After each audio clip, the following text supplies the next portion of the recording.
welcome. We're going to be looking at in this Matlab tutorial Bootstrap analogs to the tests that we've done all semester. We're going to do the two-sample t-test and the regression test.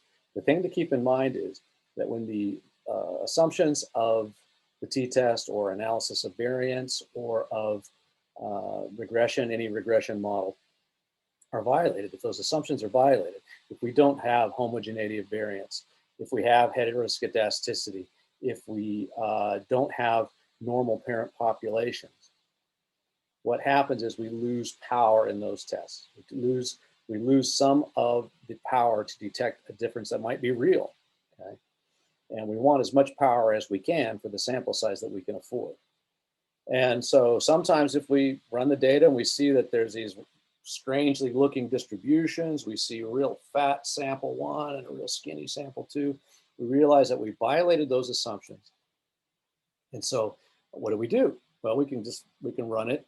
We're not going to increase our type 1 error rate, but what we are going to do is we're going to lose the power to detect a real difference that might exist. Okay?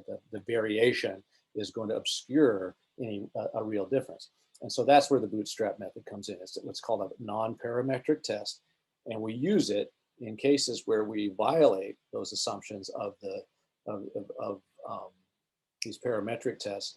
And it allows us to get around it, and it will give us more power in those situations. So it's a real good tool to have in your toolbox. So we're going to start with a two-sample t-test, and then we're going to run to a regression analysis. So let's go to Matlab. Oop, I better share my screen. That makes it a lot easier to share. Let's go to Matlab. And what I've got is I've got two samples here. In my class, I had a group of students. I randomly assigned a group of students into experimental condition 1, and I randomly assigned another group of students into condition 2, okay? Experimental condition 2. Everybody in that, in the experimental condition did 20 jumping jacks, okay? Well, first they recorded their pulse. So they recorded their pulse, okay? And they wrote that down. Then they did 20 jumping jacks, and then they recorded their pulse again, okay? And these vectors here are differences. So this person right here, only after they did 20 jumping jacks, only had a heart rate difference of +9 beats per minute. This person had a difference of about 40 beats per minute, okay? And the difference between the experimental groups is this group right here, the control group, did not have a COVID mask on. This group had a COVID mask on when they were doing their jumping jacks. And so what we wanted to do is say, does having a COVID mask create an elevated heart rate in this kind of exercise situation versus not having a COVID mask? And so we're going to run a two-sample t-test on that, okay? So let's run it as a two-sample t-test first, see what we get, and then we're going to run Bootstrap method on top of that. So I've got this. I can do H, comma, B, comma, CI, comma, stat equals t-test 2, right? And I've got them into vectors already. And I'm going to do without, with. Okay, those are my two conditions. Alpha,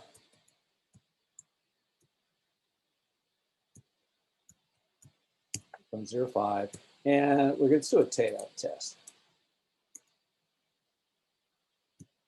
Comma. Now, is this a left tail test, a right tail test, or both?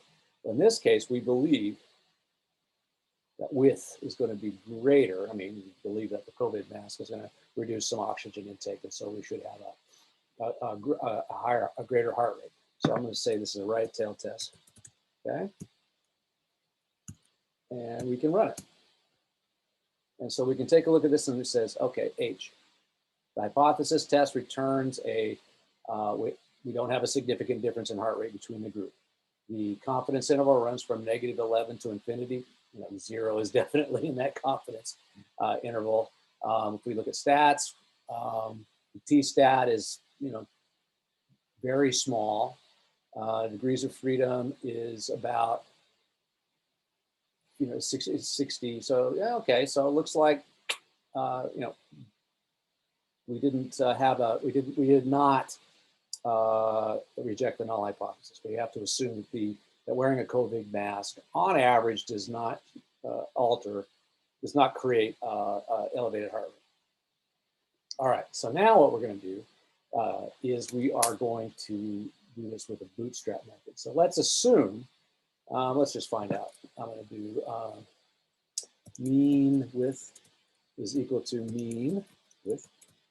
Okay, now let's see what the means are. Mean without equals mean without. And so we can look at the two, and we see that with the mask, we actually have a lower heart rate than without the mask. Okay? We can also take a look and find standard deviation.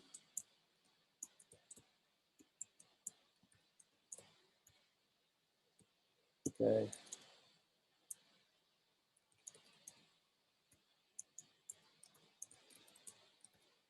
Let's take a look. Oh, look at this. There's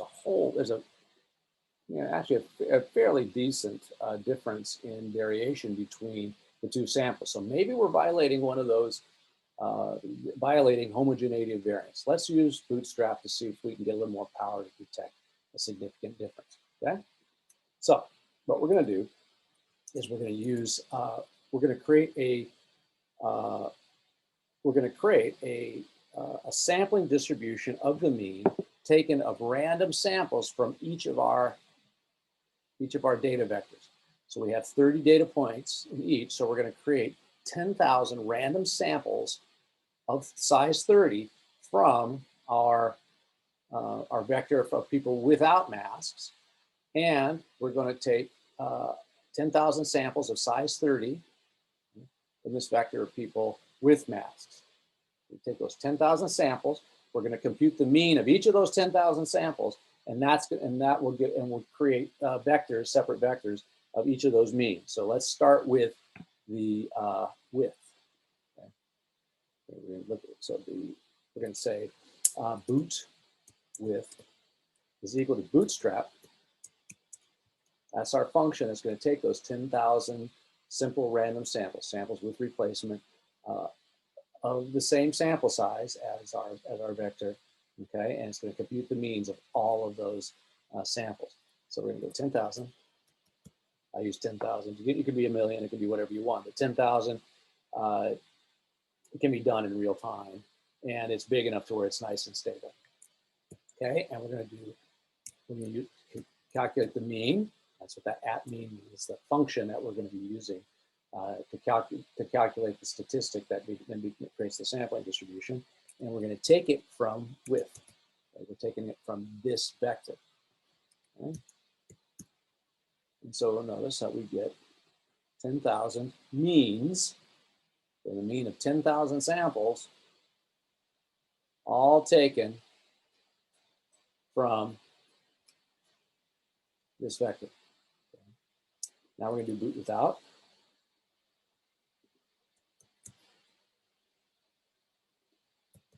Okay, so we're going to get 10,000 samples. 10,000 samples, take their mean, and we're going to put that in a vector called boot without. Okay, and so you can see that we have boot without 10,000 means. Now we have 10,000 randomly distributed means in each of these vectors. Now what we're going to do, each of these vectors. Now what we're going to put them next to each other. Now what we're going to do is we're going to subtract straight across. So we're going to get 10,000 differences in means, 10,000 random samples, right?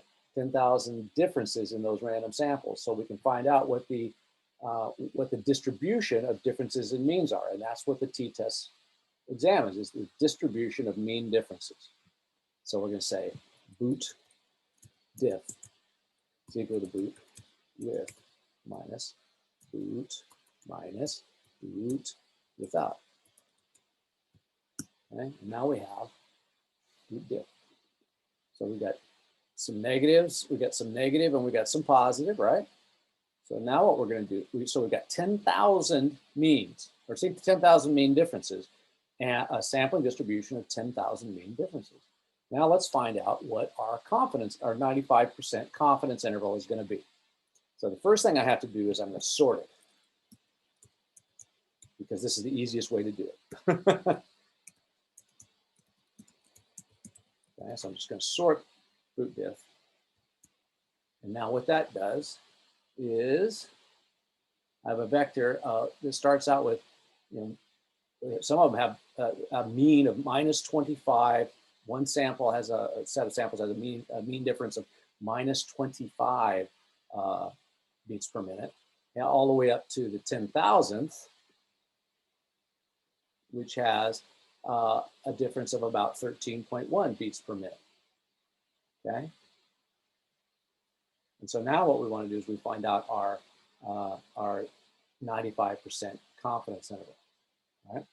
So if I want 5% of 10,000, I mean, this vector has a length of 10,000. So 5% of 10,000 is 500. So if I go up to the 500th, okay, well, a little further, keep going, almost there. 500, there's our number. The lower bound of our confidence interval is negative 10.7333, okay? And the upper bound is infinity, okay? Because this is a one-tailed test.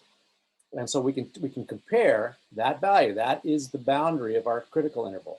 If we would have had a difference that fell below that, excuse me, this boundary of our confidence interval, if 0, the hypothesized difference in means under the null hypothesis, fell into our confidence interval, okay, between negative 10.733 and infinity, if 0 fell in that, we would have rejected the null hypothesis. But 0, one more time, if 0 fell outside of it, we reject the null hypothesis. If 0 is in it, we fail to reject the null hypothesis, because that's what we would expect under the null hypothesis, 0 difference. And so we take a look at that and we say, yep, it is. Now, if we take a look at the confidence interval we got from the t-test, you'll notice that because of these different variances, the t-test loses a little power, and its confidence interval is wider than our confidence interval. Not by much, okay? Not by much in this case. But in some cases, it can be very dramatic. And so our bootstrap test here, bootstrap confidence interval, is narrower than the one we would get with the t-test. And so this is a more powerful test. We still fail to reject the null hypothesis in this situation. But I like doing data analysis where I don't know what the result is going to be, so you can see the mindset as we go through. Okay, so here's what we did. We took 10,000 samples of each of our groups, right? We calculated their mean and we calculated their difference. Okay? Then what we did is we sorted those and found our confidence interval by counting 5% of those. Where 95% is on one side of negative 10.733 and 5% is on the other. That's the boundary of our confidence interval. And we tested exactly the same way as a t-test. If 0 is in it, okay, we fail to reject the null hypothesis. If 0 falls out of the confidence interval, then we can reject the null hypothesis. So that's the bootstrap analog to the t-test. Okay? All right. And now what we're going to do is we're going to move to the regression, bootstrap analog for regression. So I'm going to clear everything out. Okay. Get rid of all this stuff because we're going to start with new data because we're going to do a regression model. Okay. So now the regression model I've got somewhere in here, too many things. Is it centering? Forced displacement. Forced versus displacement. Okay. So remember, like I've used the spaghetti example several times. So I've taken the spaghetti and I measured the force needed, the force and its displacement. Okay, so force of 1.1 Newton is equal to a displacement of spaghetti of about 0.36 centimeters. 0.36 centimeters. Okay. And so what we're going to do is I'm going to take all that data. I've got 100 data points. I'm going to put that into Matlab. Okay. I've got to double check which is which. This is force and this displacement, so X and Y. All right, so where am I at here? Sorry, go to Matlab. So now what I'm going to do is I'm going to create a vector called, create a matrix called data. And then I'm going to take a vector, and we'll say force equals data 1, just data wrangling, and then displacement equals data 2. All right. So now what we're going to do is we can let's get a scatter plot so we can see what this looks like.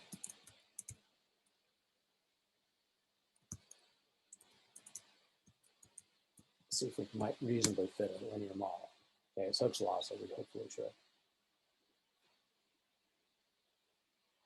Oop, hold on. Let's do it again.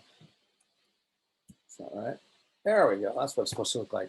Looks similar. All right, but we've got a bunch of data up here, so we need to get rid of some of this data. So what we can do is we can sort our data. Okay, we can sort our data and get rid of the 3 top displacements. Okay, let's do that. So what we're going to do is we are going to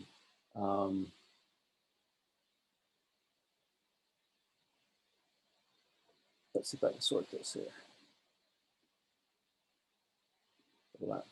So we're going to sort. We're going to sort by that column. Okay. Okay, so that's all sorted. Now we're going to come down to here. We're going to get rid of the highest displacements, the 3 highest displacements. Is that right? It doesn't look right.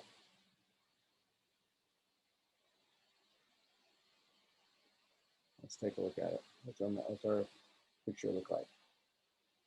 3 highest displacements, about 0.42. Okay, so that's what we're looking for. Why is it not in there? Oh, there it is. So we're going to get rid of the 3 highest displacements. Okay, just double check. 1, 2, 3. Yeah, because all this stuff gets mixed in. So we're going to get rid of the 3 highest displacements. So we're going to go like that. Delete. Delete those rows. Okay, I'm going to scatter it again. We'll take a look.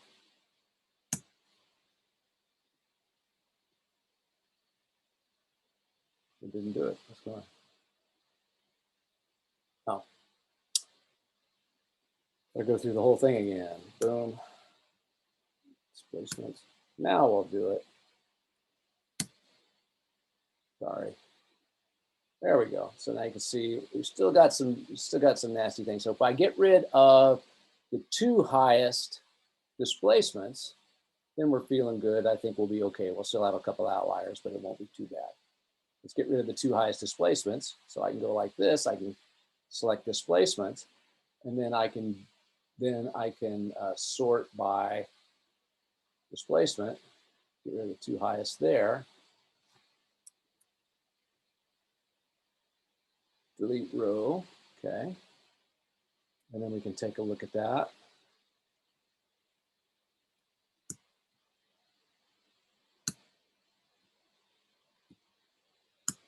Okay, now let's take a look at our scatter plot. That's better. Now this is the last one. This one is going to be X at 6.33431. Let's get rid of that. 6.33431. So we're already here. Let's go 6.33431. That's that. Delete that. All right, and let's see, was there another one on there? Yeah, let's get rid of that one. 3.99329. Okay. Now, I may be in peril here. I may be deleting real data as opposed to, crazy stuff. But I know that the way we took this data, that those are outliers. So we're okay. So let's just take a look one more time. Make sure we got it. I'm going to do my scatter plot again and take a look and see if we got something better. There we go. That looks like we can fit a line to it. That looks like Hooke's law to me. So we can do normal regression. What we have to do is we have to go to our predictor matrix, force.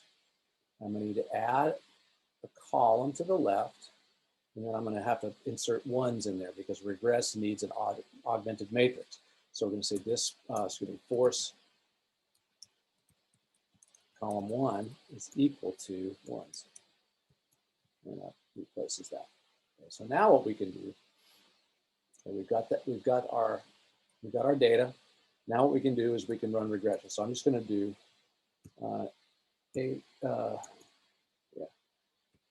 B, comma BINT, comma R, comma RINT, comma stats equals regress. This comma force. Okay, so, all right, so we've got these are our parameters, the intercept 0.3644 and the slope negative 0.0061. We've also got, you know, the other stats that we can use as well, R squared and things like that. So let's take a look at that. Now let's try it with Bootstrap. So now what we're going to do is we're going to go, I'm going to say boot regress, okay, is equal to Bootstrap, okay, 10,000, comma, at regress, because that's the function that we are doing our Bootstrap sampling distributions on, okay? And now I'm going to regress y on x. So I'm going to do this, comma, force, okay? So I'm going to get 10,000 samples of pairs of displacement and force, right? 10,000 samples, 10,000 pairs of those, okay? And I'm going to be able to calculate 10,000 pairs, 10,000 samples of pairs of those, 10,000 samples of size 100, or excuse me, of size 93. And then I'm going to compute regression for each of those 10,000 samples, random samples, right? And then we'll be able to use that to help us develop a confidence interval for beta, just like we have a confidence interval for beta here, and determine whether or not we have a significant relationship. So let's go ahead and do that. So now boot regress, it took a little while. We have 10,000 pairs of intercept, slope, okay? You see it varies. And we go all the way down to 10,000. See that there's 10,000 parameters from each of those different estimates made from a regression equation, a regression model. Now what we'll do is we'll say, okay, given that, what's our best guess for the intercept? Best guess is going to be the mean. So we'll say mean intercept, let's do this way.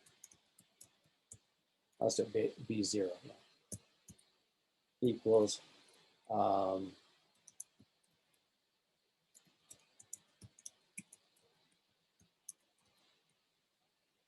okay, so what I'm doing is I'm calling the intercept, beta 0, the mean of column 1 in boot regress. And so 0.3644, what the heck? Exactly the same. Let's try another.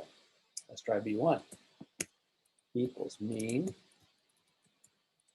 right,